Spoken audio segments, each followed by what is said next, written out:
नमस्कार, मेरा नाम है सत्सिंह और अभी मैं एमडीयू कैंपस में हूँ। मेरे साथ हैं केएस मोबिन जो पीएचडी के कैंडिडेट हैं। जैसा कि हम सभी को पता है कि महर्षि दयानंद यूनिवर्सिटी में पीएचडी प्रोग्राम के लिए अभी इंटरव्यूज चल रहे हैं और उसके लिए काफ़ी सारे लोग ऐसे भी हैं जिनको शिकायतें हैं। उनमें से एक शिकायतकर्ता जो अभी हाल ही में हाई कोर्ट भी गए हैं, वो आज हमारे साथ हैं।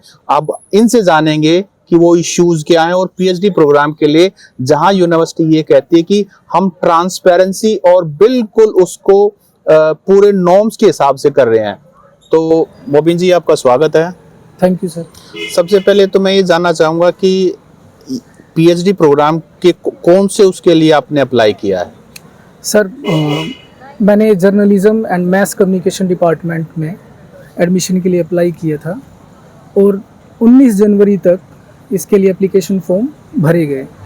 उसके बाद 22 जनवरी को मेरिट लिस्ट जारी हुई है और 23, 24, 25 जनवरी तक जितने भी डिपार्टमेंट्स हैं उनमें इंटरव्यू जो होने थे वो हो भी चुके हैं और एडमिशन के लिए अब मेरिट लिस्ट आ गई है जो उस कैंडिडेट सेलेक्ट हो गए।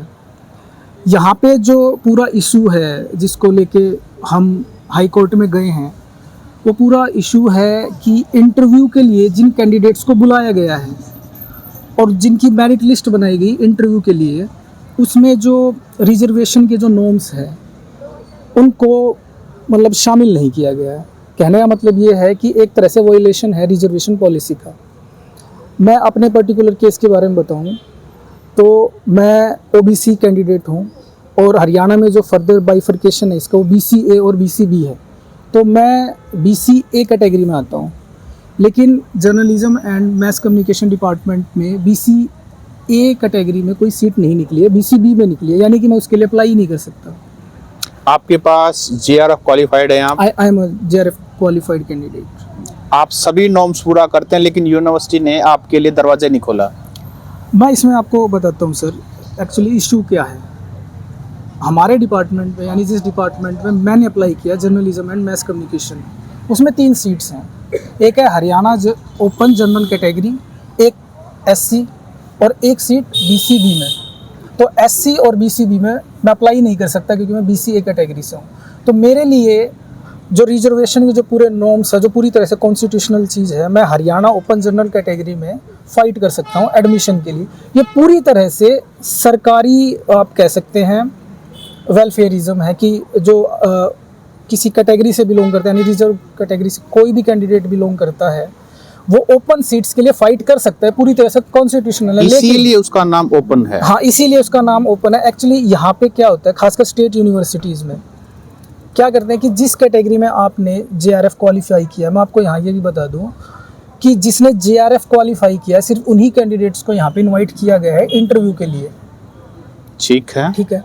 फर्स्ट राउंड में, उसके बाद दूसरे भी राउंड्स हैं, लेकिन मैं जैसे जेआरएफ कैंडिडेट हूँ तो मैं अपनी बात बताऊँ तो मैं बीसीबी और एससी कैटेगरी में तो मुझे कंसीडर किया ही नहीं जा सकता। ये पूरी तरह से ठीक बात है। लेकिन मैं हरियाणा जनरल ओपन कैटेगरी की जो एक सीट है उसमें मैं फाइट कर सकता हूँ, ये पूरी तरह से कॉन्स्टिट्यूशनल है। लेकिन यहाँ पे क्या किया गया है, इन्होंने प्रोस्पेक्टस में एक बात लिख दी, उसमें ये लिखा कोई भी कैंडिडेट उसी कैटेगरी में एडमिशन ले सकता है जिस कैटेगरी में उसने अपना जेआरएफ क्वालिफाई किया गया। हमारा जो पूरा इशू है जो जिसकी हम खिलाफत कर रहे हैं वो इस लाइन की ही कर रहे हैं।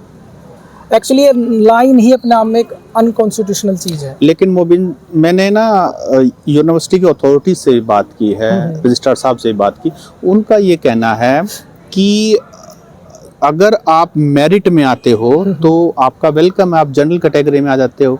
और जब यूजीसी ने आपको सर्टिफिकेट कैटेगरी का दिया, आप उस कैटेगरी के तहत ही अप्लाई करें।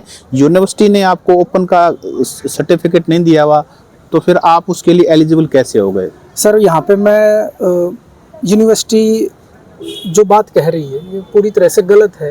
यहीं से 70 किलोमीटर पे जेएनयू है, देश का प्रीमियर इंस्टीट्यूट है।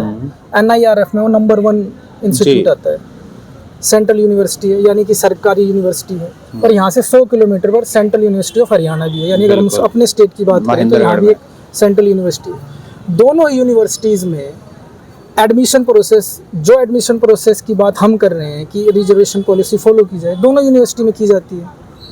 तो सेंट्रल यूनिवर्सिटी जिस चीज़ को फॉलो कर रही है उस चीज़ को कंट्राडिक्ट कर रही है स्टेट तो यूनिवर्सिटी। क्या वहां पर कैटेगरी के स्टूडेंट ओपन कैटेगरी में कर सकते हैं? सर ये हर जगह कर सकते हैं। स्टेट यूनिवर्सिटीज़ ने हाल के जो वर्ष हैं इसमें पता नहीं अपना जो इंटरप्रिटेशन है इनका रिजर्वेशन पॉलिसी का वो किस तरह से कर रहे हैं। ये कोई रॉकेट साइंस नहीं है सर कि इसको समझने के लिए बहुत पेचीदा चीज़ चाहिए, किसी वकील की ज़रूरत पड़ेगी या जो लॉ के जानकार है वही इसको बहुत अच्छे से इंटरप्रेट कर पाएंगे।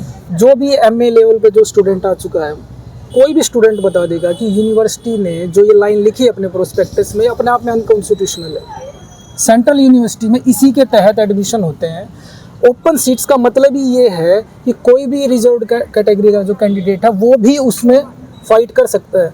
आरक्षण की तो बात ही बाद में आती है। जो अगर मान लो किसी जगह पे कैटेगरी की सीट्स ही नहीं निकलती है, सारी ओपन कैटेगरी की सीट्स निकलती है जो रोस्टर प्रणाली वगैरह। तो क्या आपने अप्लाई कर रखा है यहाँ पे? मैंने अप्लाई किया हुआ किस कैटेगरी में कर रखा है? ओपन में कर रखा है? मैंने ओपन कैटेगरी में अप्लाई किया, लेकिन एक्चुअली क्या आपका फॉर्म को रिजेक्ट कर दिया गया या क्या हुआ? फॉर्म रिजेक्ट नहीं है, फॉर्म रिजेक्ट नहीं है, फीस भी कटाई जा चुकी है। एक्चुअली जो एमडी का जो पोर्टल है उसमें एडमिशन में हमें अपनी कास्ट तो मेंशन करनी ही होती है, ठीक, ऐसा नहीं। और एक्चुअली मैं एक और बात बता दूं यहाँ पे कि चलो एससी एसटी और ओबीसी जो कैंडिडेट्स हैं इनके रिजर्वेशन को लेके तो काफ़ी मिथ्स भी रहते हैं सोसाइटी में और बहुत प्रीजुडिसेस भी हैं। लेकिन जो दूसरी बात ये भी है, मुझे भी इस बात का कब इल्म हुआ कि एक्चुअली ये थोड़ा अनजस्टिस हो रहा है मेरे केस में। मैंने तो सोच लिया था हाँ यार लिखा हुआ है, फिर फ्रेंड सर्कल्स में बातचीत हुई है, तुम्हारा तो एक सीट HOGC में भी है तो उसमें तुम्हारा क्या मेरिट में नहीं बना? तो मैंने बताया नहीं मेरिट में तो बन जाएगा, मेरे तो 16-17 नंबर बनते हैं मेरिट के अकॉर्डिंग और जो दूसरे नंबर पे कैंडिडेट है वो 8 नंबर पे है। तब हमारी कुछ बातचीत हुई, कुछ वकील साथी भी हैं, कुछ PhD कैंडिडेट स्कॉलर्स भी हैं। मैं भी इस चीज़ को समझा पहले कि एक्चुअल में इनजस्टिस हो रहा है। बहुत से कैंडिडेट्स ऐसे उनको मालूम ही नहीं है कि इनजस्टिस है।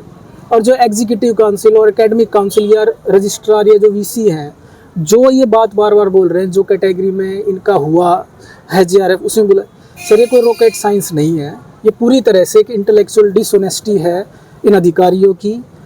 और सबसे बुरी बात यह है कि एक एजुकेशनल इंस्टीट्यूशन में हो रहा है जहाँ पे इस तरह की चीज़ों को सिखाया भी जाता है, पढ़ाया भी जाता है। यहाँ पे डिपार्टमेंट ऑफ लॉ है, वहाँ के स्टूडेंट्स जो है उनको रिजर्वेशन पॉलिसी किस तरह से पढ़ा रहे हैं, मैं तो यही सोच रहा हूँ। जी अच्छा मोबिन, आप हाई कोर्ट भी गए हैं?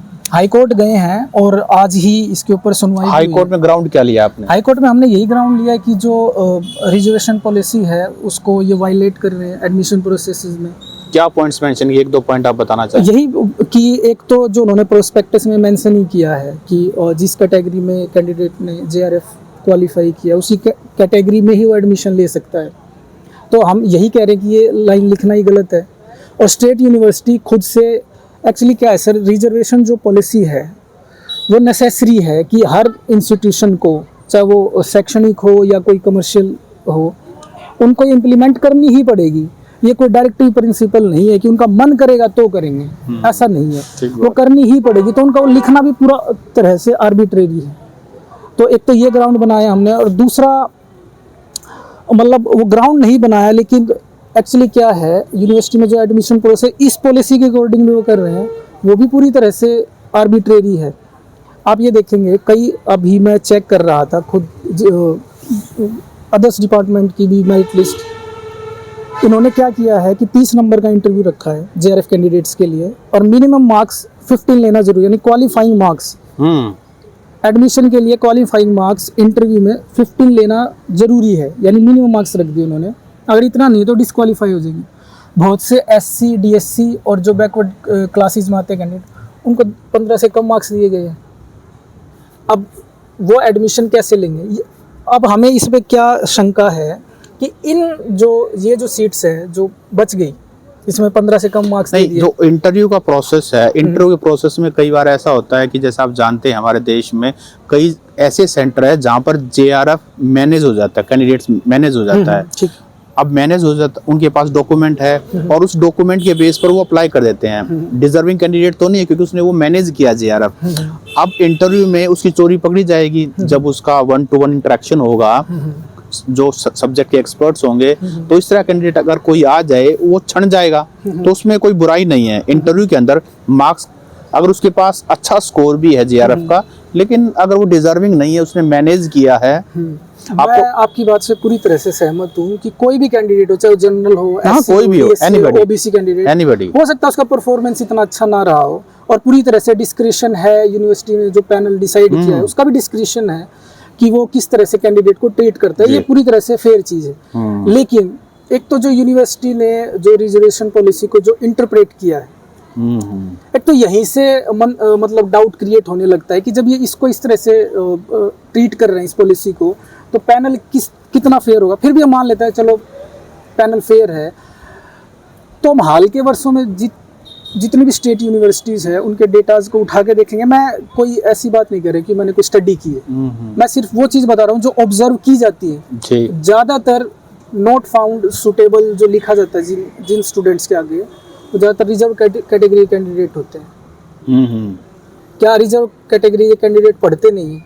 और ये बात भी कहना इनका कि अगर रिजर्व कैटेगरी के कैंडिडेट के मार्क्स जनरल के एट पार हैं, उससे ऊपर हैं, तो हम उनको जनरल कैटेगरी में कंसीडर कर लेंगे। सर ये बहुत ही लॉजिकल चीज़ है। मतलब मैं सोच रहा हूँ ये बात वो कह भी कैसे रहे हैं, जब जाहिर सी बात है जो रिजर्वेशन पॉलिसी है सर, वो कोई ऐसा नहीं है कि आपको क्या लगता है कि ये जो इन्होंने एक फिल्टर लगाया है कि कैटेगरी के स्टूडेंट सिर्फ कैटेगरी में अप्लाई करेंगे, जनरल में अप्लाई और किसी कैटेगरी में जंप नहीं करेंगे, जनरल कैटेगरी में, या तो इसके पीछे क्या सोच होगी उनके? सर सोच तो खैर वही जाने, लेकिन जो रिजर्वेशन है, मैं यही कह सकता हूँ सर, जो रिजर्वेशन को लेके जो मिथ्स हैं, जो प्रेजुडिसेस हैं, वो सिर्फ आम लोगों में थोड़ी ना है, वो यूनिवर्सिटी के प्रोफेसर्स में भी हैं, यूनिवर्सिटी के अधिकारियों में भी हैं, सरकार के लोगों में भी है। लेकिन क्योंकि एक कॉन्स्टिट्यूशनल मैंडेटरी एक पॉलिसी है तो वो करनी पड़ती है। तो जब आपने हाई कोर्ट में अप्लाई किया उसके बाद